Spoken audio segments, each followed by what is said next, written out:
Hi, and welcome to today's video where we're going to go over 13.1a, looking back at it and the most common matchups that occurred within a vacuum.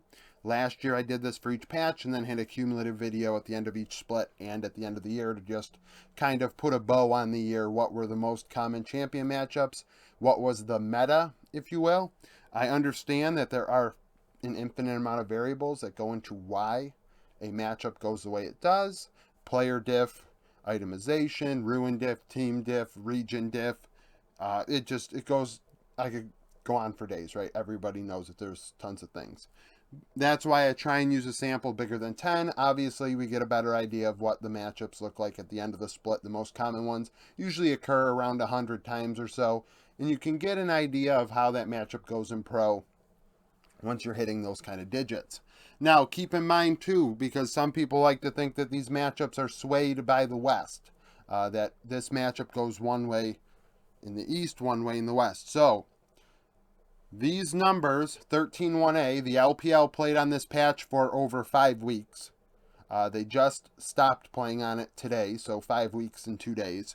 LCK was on this patch for 3 weeks, LEC for 3 weeks, LCS for 1. So over 2/3 of the matchups occurred in the East. So this is Eastern favored. In top lane, K'Sante, right? Everything was K'Sante, and what do you want to pick into it? At first, it seemed very dominant.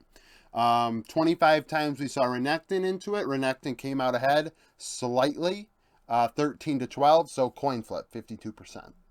I mean, that's what we can say, right? Anything within like 54 to 46 is pretty coin flippy, especially with small sample sizes. Gnar and K'Sante. K'Sante definitely getting the edge in 25 matchups here, 68%. So we can clearly see K'Sante had an edge in this patch against Gnars for whatever reason.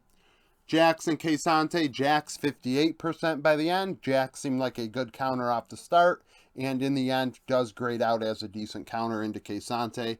And then K'Sante 15 times played Gwen, going 9-6. So, looking at this, really, Jax was the only semi-decent counter with a sample size of at least 15.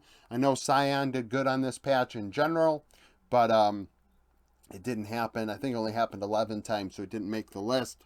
But that's kind of how top lane went. In the jungle, it was Maokai and Sejuani. You banned Maokai, you banned Sejuani. Then we saw Elise towards the end, and Elise become very powerful on 13.1b and still on 13.3.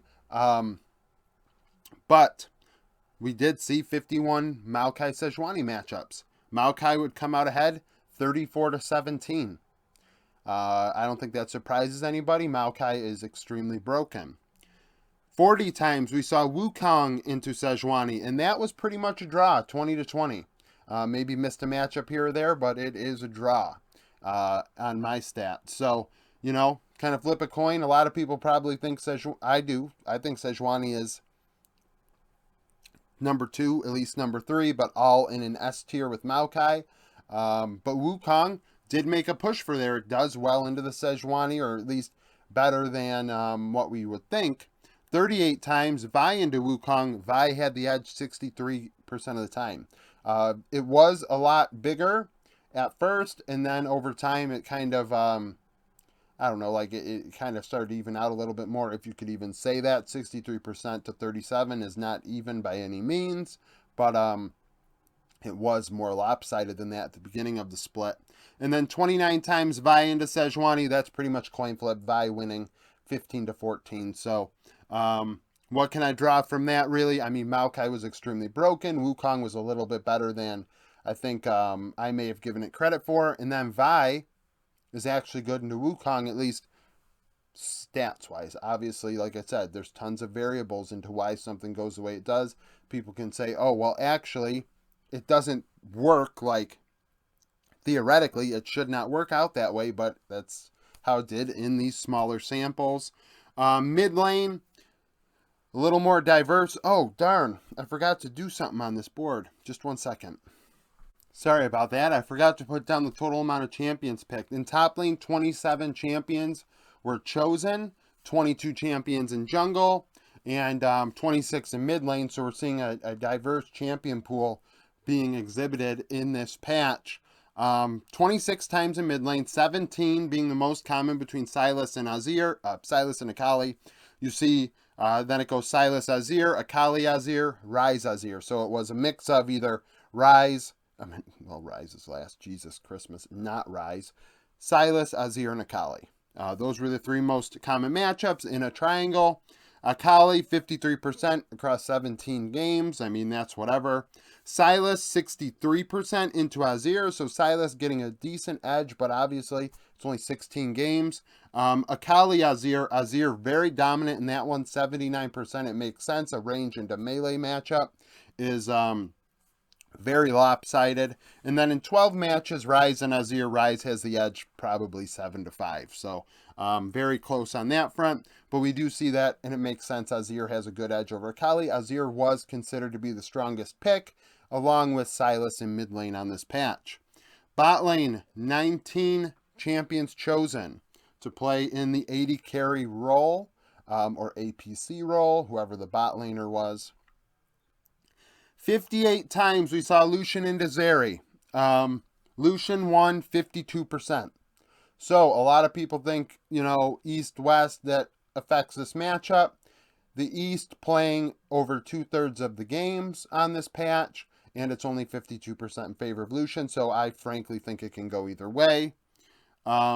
33 times we saw Jhin and Varus. So when Lucian is banned, a lot of people like the Varus. A lot of people like picking Jhin into it, or vice versa.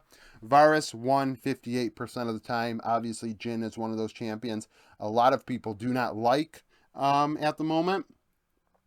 23 times we saw Sivir and Zeri. So Lucian's banned, Zeri's picked, Sivir being the handshake from last year. Only happening 23 times on this patch. It felt like it happened more. Zeri, big edge, 74% of the time winning. So that is pretty massive, right? We're looking at what? If it was 24, it would have been 18-6. So what? We're looking at maybe 17-5. 17-6 in favor of Zeri in the Sivir-Zeri matchup. And then 21 times Varus and Sivir. Varus coming out ahead 14-7. So Varus with a decent edge, obviously. I can't emphasize it enough. Small sample sizes, but it is indicative maybe of something. Support, we saw 28 different champions play support. Obviously, a lot of normal AD carries. Normally AD carries, we see Jhin, Varus, Ashe, Caitlyn being picked in the support role. The support role had 28 different champions picked into it. 51 times Nami and Yuumi. Yuumi winning 55%. So people are going to say, oh, but Lucian, Nami, and Zeri, Yuumi. No, that's not necessarily what you think it is in terms of how that matchup actually goes win rate wise. Lucian, Nami into Zeri, Yuumi, it's actually slightly favored, I would say, to the Yuumi side, at least on 13-1A. Obviously, Yuumi got nerfed 13-1B, and it's like dead, right? But not mentioned on here because it only happened 16 times.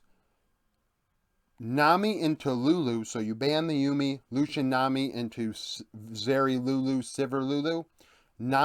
Lucian, Nami dominated that matchup like 12-4, which causes this number to look the way it does. So it's like a trifecta down there of the three main enchanters, the Lulu, Yuumi, and Nami.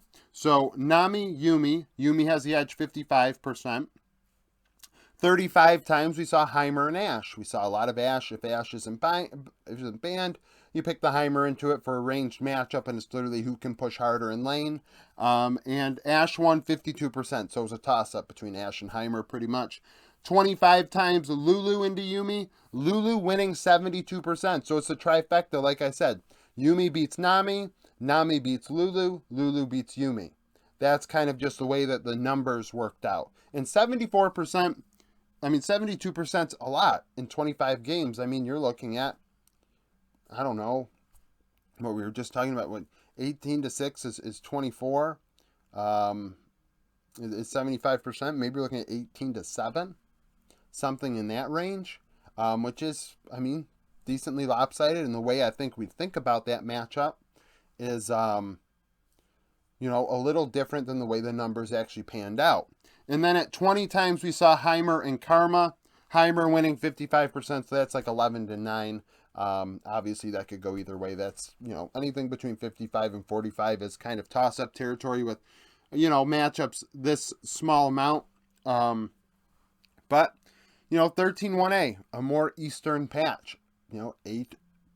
8 or more of the weeks, so what, 8.4 of what we could say was 12.4 of the weeks was on an Eastern, in an Eastern region. So I just want to really, I keep repeating that because I think so many people want to think that the West really affects how these matchups go.